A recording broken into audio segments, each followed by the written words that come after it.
few weeks ago, we received a call from one of our customers about a family that was beginning to sell pieces of their parents' estate. Contained in that estate was a barn filled with early Fords and automobilia, as well as a Model A that the family was looking to sell. Needless to say, George went right over to check it out. When he got there, he met Randy. Randy's family had owned and operated a local asphalt business, and in his off time, his father had been a real Model A enthusiast. Over several years, they amassed quite a collection of early Fords, including a popcorn wagon, a Model A Cabriolet, a Model A pickup, and even a Model T touring car. Randy's father had also been an avid toy collector and had gone as far as building many of his own toy airplanes, using sheet metal and parts that he had just lying around the shop. He was a real artist with an amazing ability to build something out of anything. Out of sight of the main room and hidden away in the back section of the barn was the Model A we were there to see. In its current condition, it was dusty and dirty. It obviously been sitting for quite a while.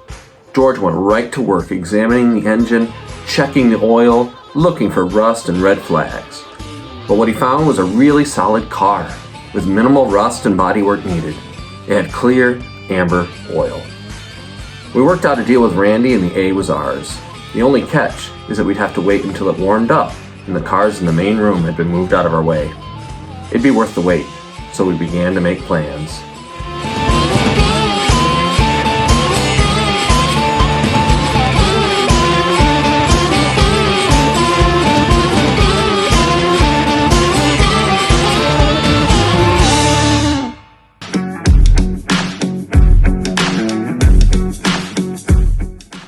Epic Neon is located just north of Grand Rapids in Sand Lake, Michigan. George opened the shop in June of 2018 after retiring from a 36-year career in IT management. Originally opening and operating as a neon sign company, George and his partner Pat are making quite a name for themselves with their automotive and mantique restorations and repairs.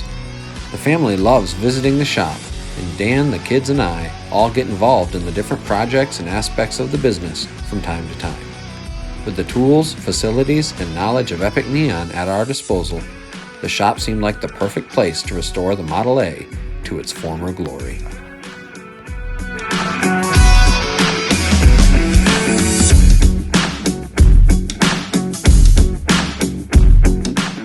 As we prepared to bring the A home, we prepped a workspace in the shop, began research on repairs and acquiring parts, purchased handbooks for service and maintenance, and even added a heavy-duty winch to the flatbed trailer.